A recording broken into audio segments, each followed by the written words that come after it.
वर्धा जिल्ह्याच्या खरीप पीक हंगामाबद्दल आढावा बैठक जिल्ह्यातल्या सर्व लोकप्रतिनिधींच्या समवेत सर्व विभागाच्या पदाधिकाऱ्यांसोबत अधिकाऱ्यांसोबत घेण्यात आली आणि येणारं नियोजन या बैठकीमध्ये घेण्यात आलेलं आहे।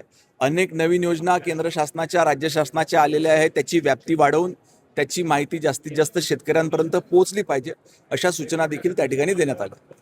एडीएमला सूचना देण्यात आलेल्या आहे की ज्या बँकांची सेंट्रलाइज पद्धत आहे, म्हणजे गावातल्या शाखेकडनं त्या ठिकाणी शेतकऱ्याचा अर्ज हा मंजुरीकरिता ह्या ठिकाणी जिल्ह्याच्या ठिकाणी येतो, तर त्या ठिकाणी समन्वय असला पाहिजे। जिल्हा कार्यालय आणि तिथली बँकेची शाखा याच्यामध्ये समन्वय असला पाहिजे आणि शेतकऱ्याला चक्रा न मारता तात्काळ त्याचा कर्जाचा अर्ज हा निकालात निघाला पाहिजे। कंपन्यांचे आणि काही कृषी केंद्रांमधनं बोगस पद्धतीचं त्या ठिकाणी खत किंवा बियाणे मिळण्याच्या तक्रारी प्राप्त झाल्या होत्या।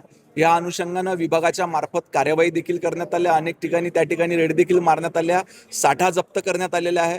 परंतु या संदर्भात भरारी पथके तयार करून याच्यावर लक्ष ठेवण्याच्या सूचना देण्यात आल्या। शेतकऱ्यांना हेच आवाहन राहील की आपण त्या ठिकाणी खत खरेदी करताना ह्या सर्व पद्धतीची दक्षता घेतली पाहिजे, पहिले विस्तृत माहिती घेतली पाहिजे, त्यांनी देखील जागृत राहिलं पाहिजे। तज्ज्ञ लोकांना एल निनो बद्दल विस्तृत माहिती आहे, त्यांच्या माध्यमातून जिल्ह्यातल्या सर्व कृषी सहाय्यकांचा प्रशिक्षण घेण्याच्या सूचना देण्यात आलेल्या आहे आणि ह्या कृषी सहाय्यकांच्या माध्यमातून त्या गावामध्ये शेतकऱ्यांमध्ये जनजागृती करण्याचे देखील निर्देश देण्यात आलेले आहेत।